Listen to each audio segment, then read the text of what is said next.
Henrique Oliveira é do PR, candidato da coligação Manaus para Frente, que reúne os partidos PR, PSC e PT do B. O candidato a vice-prefeito na chapa de Henrique é o vereador Paulo Nasser, do PSC.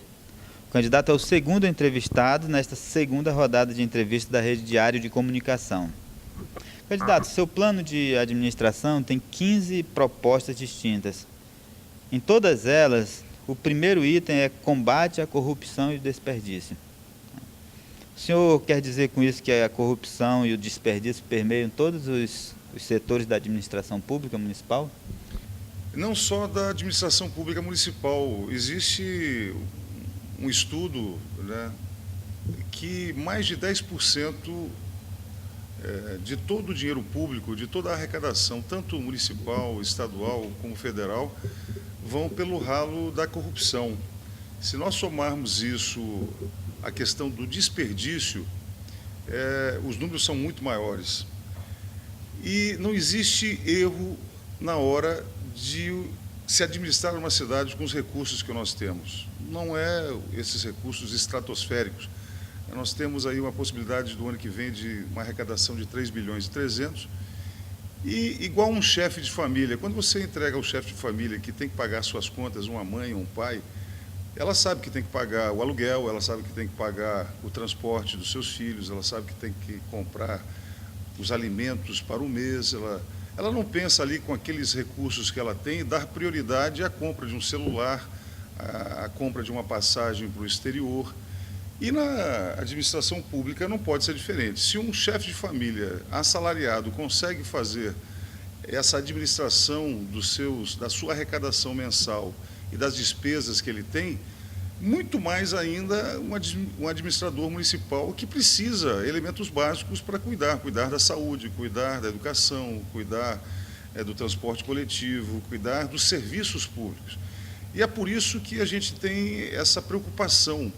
Não estou dando indicativos que haja corrupção nesse governo, nem nos que nos antecederam, mas a gente acredita que o combate à corrupção e o desperdício ele faz com que você consiga resolver problemas sérios e dando a resposta a essa questão. De onde você vai tirar dinheiro, Henrique? Se você combate a corrupção, combate o desperdício, termina sobrando para fazer um pouco mais. No seu programa de governo não aparece lá proposta, por exemplo, sobre tributação ou arrecadação municipal, né? Se vai reduzir, se vai aumentar impostos. O senhor está satisfeito com o montante arrecadado pela prefeitura hoje? Na verdade, nós não nos preocupamos com essa questão Em alguns momentos a gente fala sobre o IPTU regressivo, né, que é o imposto que vai poder ser descontado para que o cidadão consiga construir a sua calçada. Se ele construir a sua calçada dentro dos padrões do Implurb, se conseguir fazer o rebuço dos seus muros, da sua residência, se conseguir colocar uma árvore, plantar uma árvore, isso vai poder ser deduzido no IPTU. É IPTU regressivo. O IPTU progressivo é exatamente para que essas áreas da cidade, que muitas vezes estão loteadas e na mão de poucos, que são áreas nobres, que não foram utilizadas para o bem comum da cidade, essas vão ter que ter IPTU progressivo. A pessoa não constrói um muro, ela não limpa esse terreno, esse lote, e a gente acha que isso deixa a cidade feia, compromete a beleza da cidade. Então, assim, a tributação, as taxas, elas não entram no nosso programa de governo que foi apresentado à Prefeitura, mas nós temos o Habite-se Já, por exemplo, que é também uma preocupação nossa. Existem todos os conjuntos residenciais de Manaus, os antigos principalmente, o Santos Dumont, o Parque 10, Aquaricara, Vilar Câmara, Tiradentes e tantos outros. Essas pessoas não conseguem hoje fazer uma reforma dentro da sua casa, não conseguem negociar essa casa junto a um financiamento da Caixa Econômica porque não tem habite-se. A gente tem essa preocupação de dar o habite-se para todos os imóveis que tenham mais de 10 anos com o mesmo proprietário. Lógico, facilitando, desburocratizando e fazendo e acabando de uma vez de novo com essa questão da corrupção e do desperdício, que a gente sabe que hoje tem muita gente, muitas pessoas que criam dificuldades para vender facilidade na Prefeitura Municipal de Manaus. Essa minha pergunta sobre tributação e arrecadação é porque é o seguinte, hoje a prefeitura arrecada 20% só do montante dos recursos que ela recebe, né, do orçamento da prefeitura. Então, os outros 80% são de arrecadação estadual e federal. Isso significa, por ano, esse ano, por exemplo, em torno de 682 milhões. O que dá para fazer com esses recursos? E os candidatos, eles têm proposto, por exemplo, reduzir IPTU, dar mais desconto, e não há uma preocupação com o aumento da arrecadação, mesmo que não seja aumentando o imposto, mas cobrando de quem não paga, por exemplo. É importantíssimo que a gente consiga ter a cara de pau de cobrar do cidadão comum um IPTU, um ISS, um ITBI, a partir do momento que esse prefeito tenha moral de chegar e dizer assim, eu estou cumprindo com o meu papel com essa arrecadação. Eu, sinceramente, teria vergonha de aumentar o IPTU, né, aumentar qualquer taxa, qualquer imposto, mostrando de que forma que eu estou administrando a cidade e da forma que está sendo administrada. Então, acho que essa credibilidade do cidadão, existe a contrapartida, o cidadão quer colaborar, ele quer participar, pode até ver o carnê do seu IPTU acrescido de algum valor, mas ele quer ver esses recursos sendo utilizados em prol dos serviços básicos, dos serviços que são necessários. Mas a política tributarista do país é uma política ingrata, injusta, né? Os maiores recursos ficam com o país, ficam com a federação, o Estado fica com uma outra grande parte, e para o município que tem os problemas, que enfrenta os problemas, que é mais ou menos aquela cadeia do deputado, do prefeito, do vereador.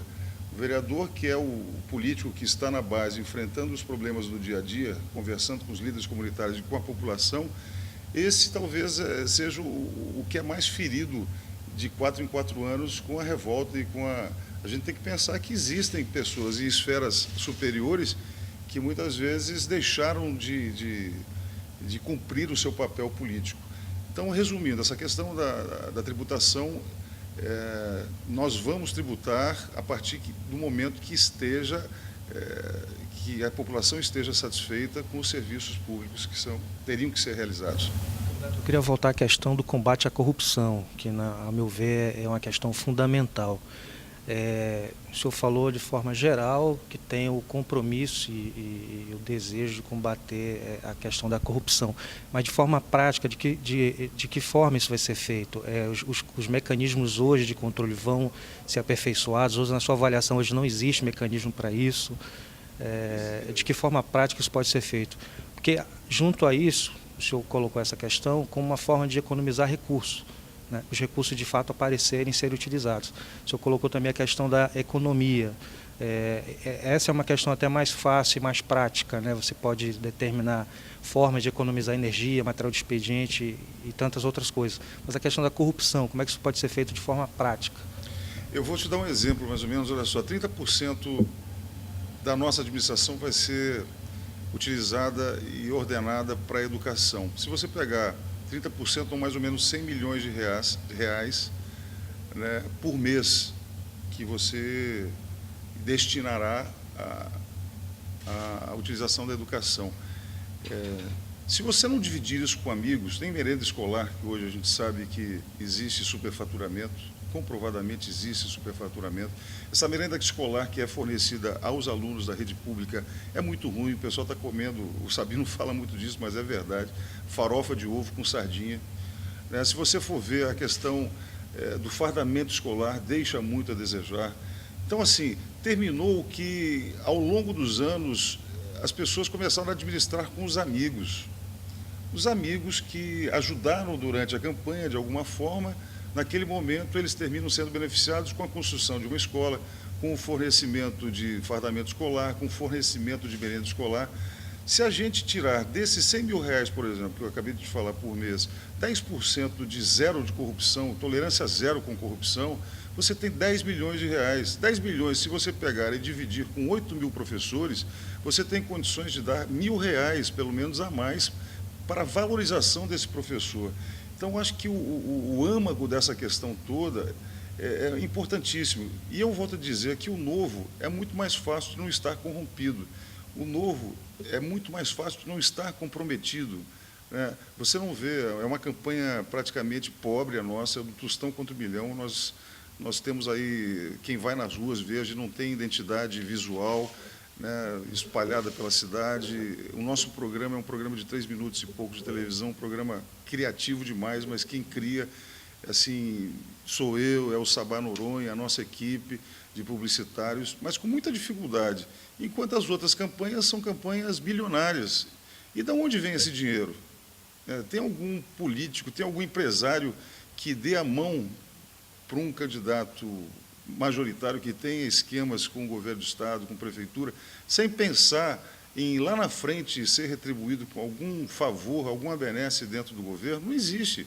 É uma mão lavando a outra. E isso tem que acabar. Por isso que eu digo que a nossa Kombi está vazia. A gente está começando um novo processo.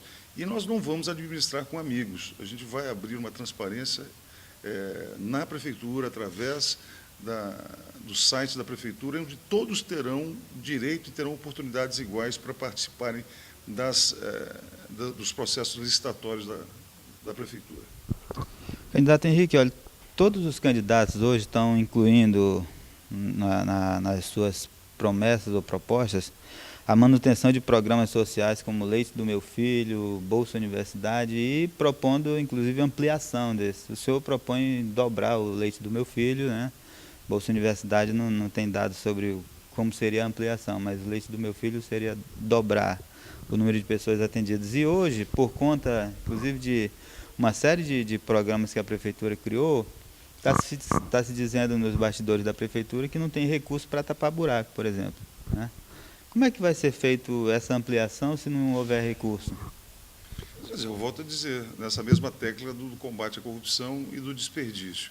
Eu acho que, assim, de cara muito limpa e com total transparência, a verdade é que tem muitas pessoas que não querem combater, né, de frente esses programas sociais porque tem medo de perder voto, é óbvio. Se o cara chegar hoje na televisão e dizer assim, olha, eu sou contra o leite do meu filho, Bolsa Família nós vamos cortar pela metade, Bolsa Universidade não vai ter mais Bolsa Universidade. É óbvio que esse candidato está fazendo uma campanha uma anticampanha, né? Mas quem conhece a periferia, como eu conheço, e sabedor de que existe uma necessidade muito grande por parte da população carente desses programas, né? Eu sonho com um Brasil que as mães e pais não precisem mais do governo, do município, da máquina pública, para poder alimentar seus filhos, para poder dar leite para os seus filhos. Eu sonho com um Brasil que as pessoas não precisem de 60 mil reais, 80 mil reais de um Bolsa Família para poder sustentar a sua casa. Mas a miséria é absoluta nesses bolsões de pobreza. E como é que eu posso ser contra uma coisa dessa? A gente tem que ampliar, sim, mas ampliar tirando desse desperdício, tirando da corrupção e fazendo asfalto uma vez só. Esse negócio de fazer mal feito para poder fazer no ano que vem e fazer e repetir todo ano vendendo asfalto, ao invés de estar aplicando definitivamente na solução do problema, existe solução. Nós estamos no século XXI, tem como resolver definitivamente o problema do asfalto. O pessoal diz, não, mas não tem, porque precisa de uma liga, precisa do seixo, precisa... Eu acho que nós temos os engenheiros, nós temos a Petrobras, nós temos o asfalto, nós temos aqui Presidente Figueiredo que tem a brita, não pode ser utilizado o seixo, todo mundo sabe disso, e as pessoas continuam fazendo mal feito para poder fazer mais uma vez. E sabe que dessa forma a gente ajuda os amigos.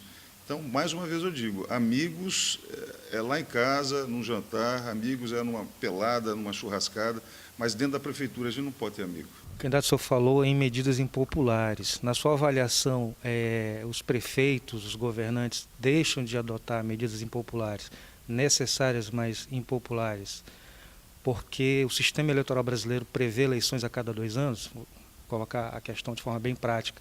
O candidato se elege neste ano, no ano que vem é prefeito, mas daqui a 2 anos tem uma nova eleição para governo. E aí ele já estaria preocupado em apoiar esse candidato, porque daqui a 4 anos ele pode precisar daquele apoio para disputar a reeleição. Na sua avaliação, os prefeitos ou os governantes deixam de adotar medidas impopulares, como, por exemplo, dar uma solução definitiva para os camelôs? né? É preciso organizar, mas de repente essa organização desagrade parte desses camelôs, ou qualquer outro problema crônico que a cidade tem. Porque os candidatos, os governantes estão constantemente num palanque político. O sistema é falho e eu sou a favor da unificação de todas as candidaturas, de todas as eleições, em todos os níveis. Eu sou candidato hoje como deputado federal porque a legislação me permite fazer isso e pela vontade de ver a cidade modificada, de dar uma contribuição como candidato. Agora, o que me deixa assim preocupado é porque o amazonino teve a oportunidade, ele sabia que não seria candidato a prefeito e poderia ser muito mais forte nesse choque de gestão, né? Já que ele não pensava em reeleição, ele tinha que chegar pesado e dizer, não vou aceitar placa na rua, não vou aceitar camelô na rua, vou resolver o problema dos camelôs, dos ambulantes, né? Não quero amigos me rodeando, resolvendo licitar concessões públicas que foram licitadas. A Ponta Negra é um exemplo disso. Então, assim, eu acho que tem que se mudar esse conceito de política. Um exemplo que eu vou te dar do Lula. O Lula está no mensalão. Comprovadamente tinha envolvimento com o mensalão, né? Você está vendo algum político falando na televisão ou dizendo que o Lula, ou estampando na sua propaganda política que o Lula estava envolvido com toda essa máfia que foi desbaratada no mensalão? Ninguém fala nada, porque sabe que o Lula tem índices de popularidade muito bons ainda e ninguém quer se incompatibilizar. Então isso tem que acabar, as pessoas precisam ter um pouco mais de sinceridade, mais de olhar no olho do eleitor, porque o eleitor vai definir quem é bom, quem não é, e quem tem bons princípios e quem pode realmente colaborar para a mudança desse município. Candidato, o senhor falou no problema dos camelôs, né? Hoje um problema na cidade de Manaus, e é um problema que já vem de muito tempo. Mas os vendedores ambulantes nas ruas, eles são típicos de países de economia subdesenvolvida, né? Você não vê num país com economia desenvolvida os camelôs nas ruas, é muito raro. O senhor acha que é possível resolver esse problema antes de resolver os problemas macroeconômicos do país? Eu acho que é causa e consequência, né? Se você for fazer uma avaliação de quem gostaria de estar numa outra situação, entre todos os camelôs, tanto os formais quanto os informais, todos os que têm direito, os 2.400, quanto os que invadiram o centro da cidade pela permissividade do poder público, eles com certeza gostariam de ter outra oportunidade de vida. Não gostariam de estar num local onde está sujo, onde não tem um banheiro para que eles possam utilizar, né, com rendimentos sendo competitivos lá, competindo com uma banca do lado, competindo com o comércio na frente. Mas, enquanto não acontece essa restauração da economia brasileira, né, nós vivemos num período de crise, nós precisamos resolver o problema deles. Hoje nem eles estão satisfeitos. Precisa ser construído e solucionado esse problema, e nós temos solução para isso. Existe uma determinação da criação do Centro de Comércio Popular no centro da cidade. Nós vamos descobrir prédios que foram abandonados, locais no centro da cidade, para abrigar e construir os centros de comércio popular com banheiro, com climatizados, para que essas pessoas possam ter dignidade. Não está bom para ninguém, não está bom para o comerciante, grande comerciante, não está bom para o atacadista, não está bom para o camelô e não está bom para o cliente também. Ninguém sai de casa dizendo, eu vou lá no camelô, lá no centro da cidade, para fazer uma visita no camelô. Camelô é compra de impulso. Você está no centro da cidade, de repente você passa pelo camelô, vê uma capinha de celular, vê uma bijuteria e termina comprando. Então, assim, os camelôs precisam de locais de grande fluxo. Não adianta chegar para eles e dizer, eu vou botar lá na ilha de Monte Cristo, vou colocá-los lá na Zona Leste, na Zona Norte, com camelódromo. Tem que ser onde eles têm fluxo de pessoas, onde tem o fluxo de clientes e de consumidores. Então, nós vamos criar o T1, T2, T3, T4, T5, que são os shoppings populares. Você vai me perguntar de onde vem o dinheiro. Já existe parceria público-privada interessada em construir esses shoppings nos terminais de ônibus, que vão abrigar os camelôs da periferia da cidade, do Jorge Teixeira, da Zona Leste, do Alvorada, da Compensa. E nós temos lá no centro da cidade, para abrigar os 2.400 camelôs registrados, que já estão cadastrados, nós vamos ter o Centro de Comércio Popular. O senhor falou na questão da desapropriação, isso estou como exemplo, como uma forma de abrigar os camelôs, né? Um exemplo. Mas no seu plano de governo isso está, inclusive, previsto também como uma forma de trabalhar a questão do déficit habitacional. Desapropriar áreas não utilizadas, abandonadas, para também promover habitação, ofertar habitação. Como é que isso se dará na prática?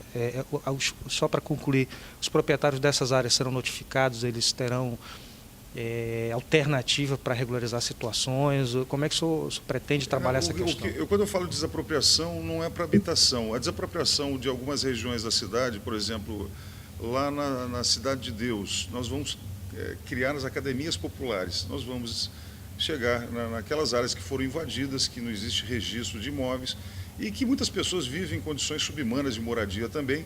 Nós vamos desapropriar 10 terrenos, né, e nesses terrenos nós vamos criar as ferramentas para a prática desportiva, para as academias populares.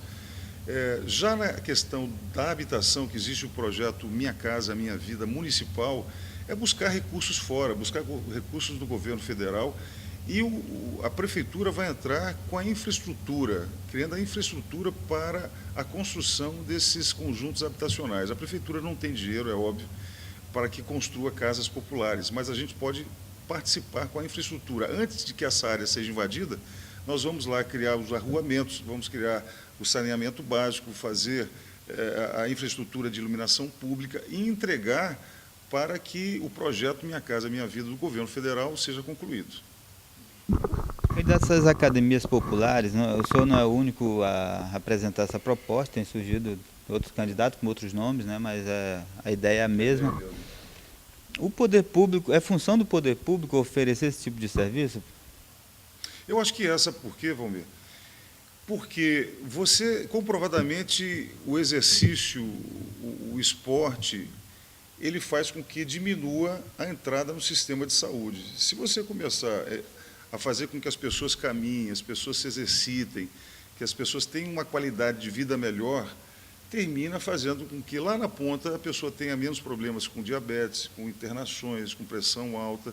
E se você for botar na balança, comprovadamente existe uma diminuição de gastos com saúde quando você investe na máquina desportiva. Então, a academia popular, eu acho que é uma grande saída.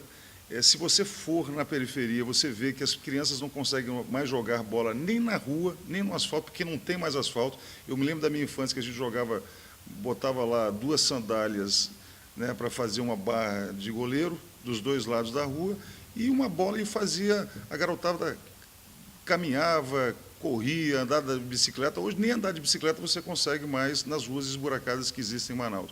Então, essas academias que foram construídas, elas vão, com certeza, resgatar a dignidade, um pouquinho mais da dignidade da população. Olha, eu conversei com um dono de academia, né, e ele disse que a maioria das pessoas que chegam nas academias, principalmente na periferia, estão obesas, né, e querem perder peso. Mas o problema é que não tem uma orientação alimentar, nutricional, e acabam desistindo da academia porque veem que não está tendo resultado. Elas estão pagando, mas não estão obtendo resultado. Como é que se resolve essa questão? Isso não poderia acontecer também nas academias populares? Pode acontecer. Eu acho que não acontece só nem nas populares, né?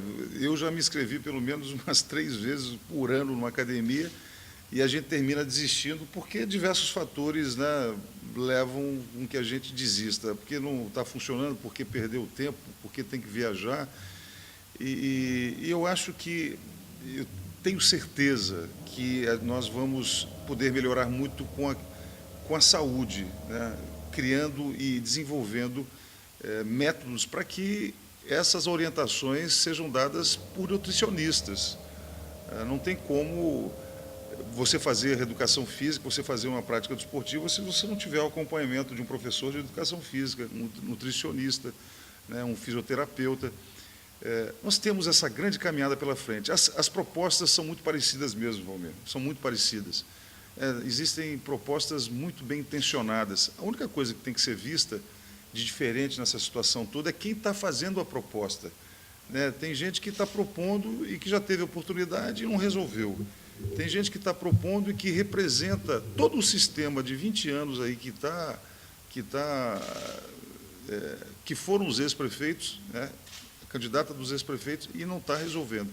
Então, eu acho que a gente precisa só ver isso com clareza, quem tem realmente sangue novo, quem representa o novo e quem vai estar na rua desde cedo, desde 5 horas da manhã, 5, 6 horas da manhã, tentando resolver esses problemas, conversando com todas as pessoas, conversando com quem realmente de direito, com assessores, com secretários, com o povo, e sentir essa firmeza nos olhos, a sinceridade nos olhos. Há propostas de combate a determinados problemas que já são atacados, problemas já são atacados também pelo governo do Estado. Não seria oportuno também unir forças, identificar programas que o Estado já desenvolve, até para potencializar os recursos que são limitados, a gente já falou aqui, da Prefeitura? Sem dúvida. 60% do que se arrecada é gasto aqui, né, pelo governo do Estado, porque também aqui moram praticamente 60% da população. Então, não é nenhum favor que o governo do Estado faz. Mas a gente não está querendo medir forças. É óbvio que se nós estivermos juntos, e nós vamos estar juntos, o Omar é meu amigo, o Omar é um excelente governador, tem uma experiência enorme como administrador público e jamais vai se furtar em se unir junto do governo municipal para que a gente não gaste desnecessariamente. Já que a gente não quer desperdiçar, não tem motivo nenhum para a gente estar conflitando gastos, né? Nós vamos conversar, nós vamos administrar juntos. Tanto o governo estadual quanto o governo federal vai estar de braços abertos, tenho certeza absoluta, para a administração do Henrique. Candidato, o senhor pretende, caso eleito, implantar imediatamente o BRT, o que o senhor está dizendo na propaganda e nas propostas.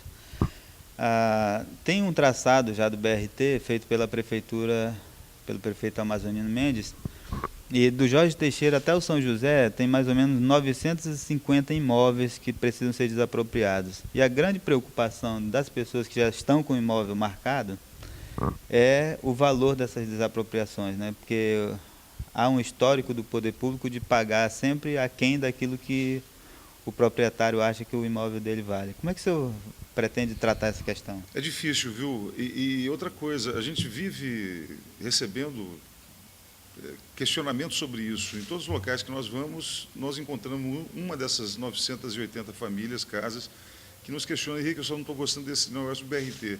Infelizmente, o desenvolvimento de uma cidade, ela tem que acontecer em detrimento, às vezes, da individualidade, a felicidade individual de cada um, né?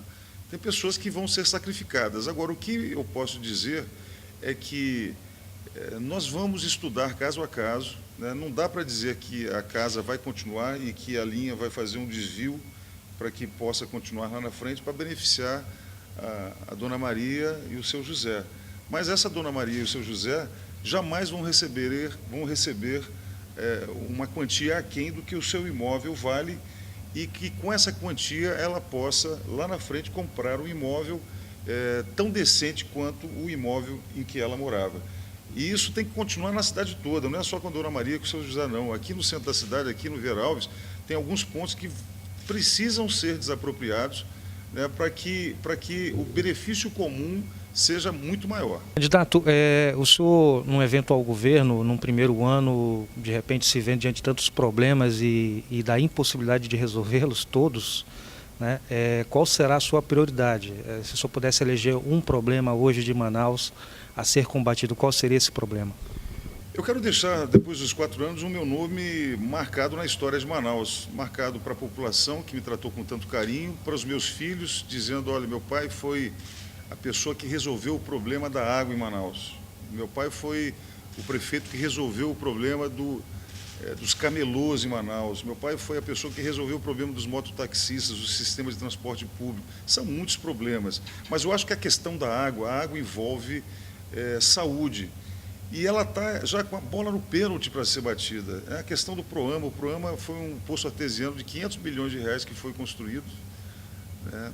muito dinheiro, e hoje as pessoas precisam receber essa água, mas não em caminhão-pipa e não em torneira para ir buscar lá com uma lata d'água na cabeça.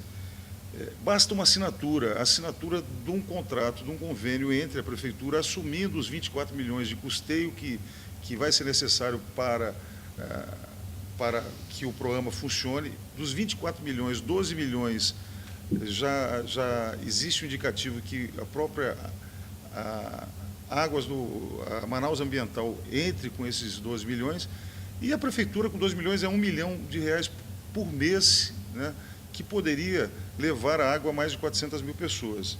Então, se nós nos debruçarmos nesses primeiros meses, para resolver definitivamente o problema da água, já vai ser uma felicidade muito grande.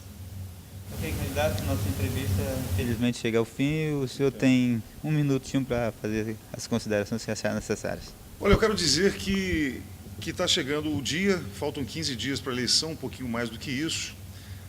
As pesquisas começam a mostrar, começaram a mostrar definitivamente o que eu já sabia desde lá de trás, né? Elas nos colocavam em 5º lugar, agora já estamos em 3º lugar, muito mais próximos do 2º turno. E eu queria contar muito com você de casa, o pessoal de casa que acha que está tudo bem, que está tudo bom, que está tudo bem no transporte coletivo, na mobilidade urbana, no fornecimento de água, na saúde. Eu acho que essas pessoas têm que votar nos que estão aí, que já foram, né? Os candidatos que já passaram, que já tiveram oportunidade. Agora, se você não está satisfeito, se você quer que mude, eu acho que você precisa votar no Novo. E uma das alternativas do Novo é o Henrique Oliveira. E o nosso número é o 22.